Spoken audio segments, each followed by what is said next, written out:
Hi friends, ಎಲ್ಲರಿಗೂ ನಮಸ್ಕಾರ. ನಾಗು ಮಹಿ cooking ಚಾನಲ್ಗೆ ಸ್ವಾಗತ. ಬೆಳಗಿನ ಟಿಫನ್ಗೆ ಏನು ರೆಡಿ ಮಾಡ್ಕೊಂಡಿಲ್ಲ, ಯಾವ ಐಡಿಯಾನು ಬರ್ತಾ ಇಲ್ಲ, ಯಾವ ಅಡುಗೆ ಮಾಡಬೇಕು ಅಂತ ಗೊತ್ತಿಲ್ಲದೆ ಇರುವಾಗ ಈ ರೆಸಿಪಿನ ಟ್ರೈ ಮಾಡಿ ನೋಡಿ. ಕೇವಲ 10 ನಿಮಿಷದಲ್ಲಿ ಮಾಡ್ಕೋಬಹುದು.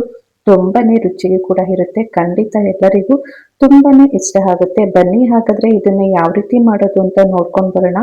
ಈ ದೋಸೆ ಮಾಡುವುದಕ್ಕೆ ಮೊದಲು ನಾವು ರವೆನ ನೆನೆಸ್ಕೋಬೇಕಾಗುತ್ತೆ. ಸೊ ರವೆನ ನೆನೆಸ್ಕೊಳ್ಳೋದಕ್ಕೆ ನಾನು ಇಲ್ಲಿ ಮೊದಲಿಗೆ 1 ಕಪ್ ಆಗೋಷ್ಟು ರವೆನ ತಗೊಂಡಿದ್ದೀನಿ. ಅಂದ್ರೆ ಸಣ್ಣ ರವೆ. ನಿಮ್ಮ ಮನೆಯಲ್ಲಿ ಯಾವ ರೀತಿ ರವೆ ಇರುತ್ತೋ ನೀವು ಅದನ್ನ ಬೇಕಾದ್ರೆ ಹಾಕೋಬಹುದು. ಇಲ್ಲಾಂದ್ರೆ ಸಣ್ಣ ನುಚ್ಚು ಬರುತ್ತಲ್ಲ, ಅದನ್ನು ಬೇಕಾದ್ರೆ ನೀವು ಯೂಸ್ ಮಾಡ್ಬೋದು.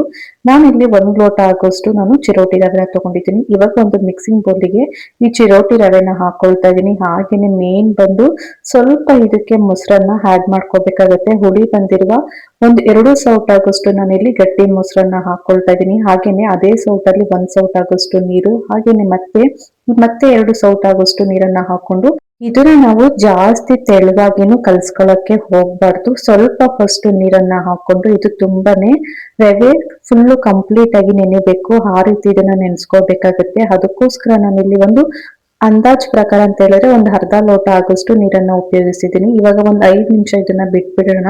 ರವೆ ಎಲ್ಲ ಕಂಪ್ಲೀಟ್ ಆಗಿ ನೀರು ಜೊತೆಗೆ ಕಂಪ್ಲೀಟ್ ಆಗಿ ನೆಂದು ಸ್ವಲ್ಪ ಸಾಫ್ಟ್ ಆಗ್ಬೇಕು. ಅಲ್ಲಿ ತನಕ ಬಿಟ್ಬಿಡ್ಬೇಕಾಗತ್ತೆ. ನೋಡಿ, ಇವಾಗ 5 ನಿಮಿಷನೂ ಕೂಡ ಆಗಿದೆ. ಕಂಪ್ಲೀಟ್ ಆಗಿ ರವೆನೂ ಕೂಡ ನೆಂದಿದೆ. ಇಷ್ಟಾದ್ರೆ ಸಾಕು. ಇವಾಗ ಒಂದು ಮಿಕ್ಸಿ ಜಾರಿಗೆ ನೆಂದಿ ರೆಡಿ ಆಗಿರುವಂತಹ ರವೆನ ಹಾಕೊಳ್ತಾ ಇದ್ದೀನಿ. ಹಾಗೆ ಮತ್ತೆ ಸ್ವಲ್ಪ ನೀರನ್ನ ಹಾಕೋಬೇಕು. ಜಾಸ್ತಿ ನೀರನ್ನ ಹಾಕಕ್ ಹೋಗ್ಬಾರ್ದು. ಒಂದು ಅರ್ಧ ಸೌಟಷ್ಟು ನೀರನ್ನ ಹಾಕೊಂಡು ಇದನ್ನ ಸ್ವಲ್ಪ ನುಣ್ಣಗೆ ರುಬ್ಕೊಂಡ್ ಬರ್ಬೇಕಾಗುತ್ತೆ. ನೋಡಿ, ನುಣ್ಣಗೆ ಕೂಡ ರುಬ್ಕೊಂಡ್ ಬಂದಿದ್ದೀನಿ. ಇಷ್ಟಾದ್ರೆ ಸಾಕು. ಇವಾಗ ಮತ್ತೆ ಒಂದು ಮಿಕ್ಸಿಂಗ್ ಬೌಲಿಗೆ ರುಬ್ಬಿ ಇಟ್ಕೊಂಡಿರುವಂತಹ ಈ ರವೆನ ಹಾಕೊಳ್ಳೋಣ. ಇವಾಗ ಸ್ವಲ್ಪ ಮೇನ್ ಇಂಗ್ರೀಡಿಯೆಂಟ್ಸ್ ನ ಆಡ್ ಮಾಡ್ಕೋಬೇಕಾಗುತ್ತೆ. ಫಸ್ಟ್ ನಾವು ಮೊಸರನ್ನ ಹಾಕೊಂಡಿದೀವಿ. ಸೆಕೆಂಡ್ ಬಂದು 1 ಟೇಬಲ್ ಸ್ಪೂನ್ ಆಗೋಷ್ಟು ಸಕ್ಕರೆ, ಹಾಗೆ ರುಚಿಗೆ ತಕ್ಕಷ್ಟು ಉಪ್ಪು, ಹಾಗೆ ನಾನಿಲ್ಲಿ 2 ರಿಂದ 3 ಹಸಿಮೆಣಸಿನಕಾಯಿ ನೀಟಾಗಿ ವಾಶ್ ಮಾಡಿ ಚಿಕ್ಕದಾಗಿ ಕಟ್ ಮಾಡಿ ಹಾಕೊಂಡಿದ್ದೀನಿ. ಹಾಗೆ ಸ್ವಲ್ಪ 1 ಟೇಬಲ್ ಸ್ಪೂನ್ ಆಗೋಷ್ಟು ಕರಿಬೇವಿನ ಸೊಪ್ಪನ್ನ ನೀಟಾಗಿ ವಾಶ್ ಮಾಡ್ಕೊಂಡು ಅದನ್ನು ಕೂಡ ಆದಷ್ಟು ಚಿಕ್ಕದಾಗಿ ಕಟ್ ಮಾಡಿ ಹಾಕೊಳ್ಳಿ. ಇದರ ಜೊತೆಗೆ ನಿಮ್ಗೆ ಯಾವುದೇ ಬೇಕಾದ್ರೂ ತರಕಾರಿ ಹಾಗೆ ಸೊಪ್ಪನ್ನು ಕೂಡ ಕಟ್ ಮಾಡಿ ಹಾಕೋಬಹುದು. ನಾನಿಲ್ಲಿ ಜಸ್ಟ್ ಆನಿಯನ್ ದೋಸೆ ಮಾಡಿ ತೋರಿಸ್ತಾ ಇದ್ದೀನಿ ಅಷ್ಟೇನೆ. ನೋಡಿ, ಇವಾಗ ಇದನ್ನ ಕ್ಲೀನ್ ಆಗಿ 1 2 ರಿಂದ 3 ನಿಮಿಷ ನೀಟಾಗಿ ಬೀಟ್ ಮಾಡ್ಕೋಬೇಕಾಗುತ್ತೆ. ನೋಡಿ, ಈ ತರ ಬೀಟ್ ಮಾಡ್ಕೊಂಡಿದ ನಂತರ ಬನ್ನಿ ಇವಾಗ ದೋಸೆನ ಯಾವ ರೀತಿ ರೆಡಿ ಮಾಡ್ಕೊಳ್ಳೋದು ಅಂತ ನೋಡೋಣ. ಗ್ಯಾಸ್ ಅನ್ನು ಮಾಡಿ ತವನ ಬಿಸಿ ಮಾಡಕ್ಕೆ ಇಟ್ಕೊಂಡಿದ್ದೀನಿ. ತವನ ಬಿಸಿಯಾಗಿದ ನಂತರ ಗ್ಯಾಸ್ ಅನ್ನ ಕಡಿಮೆ ಉರಿಯಲ್ಲಿ ಇಟ್ಕೊಂಡು ನಮ್ಗೆ ಯಾವ ಆಕಾರದಲ್ಲಿ ಬೇಕೋ ಆ ಆಕಾರದಲ್ಲಿ ನಾವು ದೋಸೆನ ಹಾಕೋಬೇಕಾಗುತ್ತೆ. ನಾನಿಲ್ಲಿ ಸ್ವಲ್ಪ ಮಂದವಾಗಿನೇ ಹಾಕೊಳ್ತಾ ಇದ್ದೀನಿ. ಯಾಕಂದ್ರೆ ಇದು ಈರುಳ್ಳಿ ದೋಸೆ ಅಲ್ವಾ, ಅದಕ್ಕೋಸ್ಕರ ನಾನು ಸ್ವಲ್ಪ ದಪ್ಪನಾಗಿ ಹಾಕೊಳ್ತಾ ಇದ್ದೀನಿ. ನೀವು ಬೇಕಾದ್ರೆ ಇನ್ನು ತೆಳುವಾಗಿ ಕೂಡ ಹಾಕೋಬಹುದು. ನೋಡಿ, ಇವಾಗ ದೋಸೆ ಹಾಕೊಂಡಿದ ನಂತರ ಸಣ್ಣದಾಗಿ ಕಟ್ ಮಾಡಿ ರೆಡಿ ಮಾಡಿ ಇಟ್ಕೊಂಡಿರುವಂತಹ ಈರುಳ್ಳಿನ ಒಂದು ಕೈ ಮುಷ್ಟಿಯಲ್ಲಿ ನಾನು ಒಂದು ಅರ್ಧ ಕೈ ಮುಷ್ಟಿಯಷ್ಟು ನಾನು ಈರುಳ್ಳಿನ ಹಾಕೊಳ್ತಾ ಇದ್ದೀನಿ. ನಿಮ್ಗೆ ಇನ್ನು ಈರುಳ್ಳಿ ಜಾಸ್ತಿ ಇಷ್ಟ ಅಂತ ಹೇಳಿದ್ರೆ ಇನ್ನು ಕೂಡ ಬೇಕಾದ್ರೆ ನೀವು ಹಾಕೋಬಹುದು. ಈರುಳ್ಳಿನ ಈ ತರ ಎಲ್ಲಾ ಕಡೆನೂ ಸ್ಪ್ರೆಡ್ ಮಾಡ್ಕೊಂಡಿದ ನಂತರ ನಿಮ್ಗೆ ಇಲ್ಲಿ ನಾನು ತುಪ್ಪನ ಹಾಕೊಳ್ತಾ ಇದ್ದೀನಿ. ತುಪ್ಪ ಇಷ್ಟ ಇಲ್ಲ ಅಂತ ಹೇಳಿದ್ರೆ ಎಣ್ಣೆ ಬೇಕಾದ್ರೆ ನೀವು ಹಾಕೋಬಹುದು.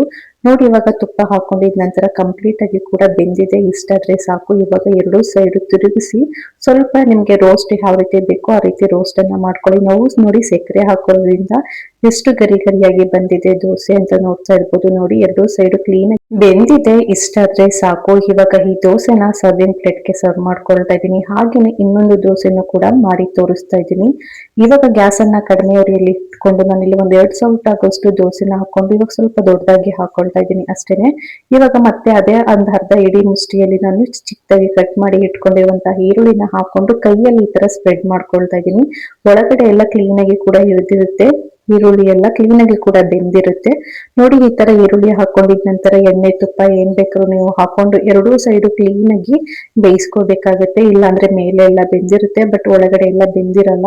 ಯಾಕಂದ್ರೆ ನಾವು ಈ ರವೆ ದೋಸೆನ ಸ್ವಲ್ಪ ದಪ್ಪನಾಗಿ ಹಾಕೊಂಡಿರ್ತೀವಲ್ಲ, ಅದಕ್ಕೋಸ್ಕರ 2 ಸೈಡ್ ಗರಿ ಗರಿಯಾಗಿ ಬೇಯಿಸ್ಕೋಬೇಕು ಅಷ್ಟೇನೆ. ನೋಡಿ, ಇವಾಗ ಈ ದೋಸೆ ರೆಡಿ ಆಗಿದೆ. ಇವಾಗ ಸ್ಟವ್ ಅನ್ನ ಆಫ್ ಮಾಡ್ಕೊಂಡು ಇದನ್ನು ಕೂಡ ಒಂದು ಸರ್ವಿಂಗ್ ಪ್ಲೇಟ್ಗೆ ಸರ್ವ್ ಮಾಡಿ ತೋರಿಸ್ತಾ ಇದ್ದೀನಿ.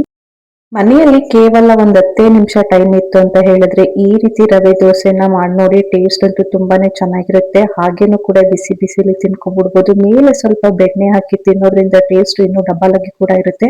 ನೋಡೋದಲ್ಲ, ಅಡಿಗೆ ಏನು ಮಾಡೋದೇ ಐಡಿಯಾ ಇಲ್ಲ ಅಂದಾಗ ಈ ರೀತಿ ಕೇವಲ 10 ನಿಮಿಷದಲ್ಲಿ ರವೆ ದೋಸೆನ ಮಾಡಿ ನೋಡಿ. ಟೇಸ್ಟ್ ಅಂತೂ ತುಂಬಾನೇ ಚೆನ್ನಾಗಿರುತ್ತೆ. ಇಷ್ಟ ಆದ್ರೆ ಲೈಕ್ ಮಾಡಿ. Thank you.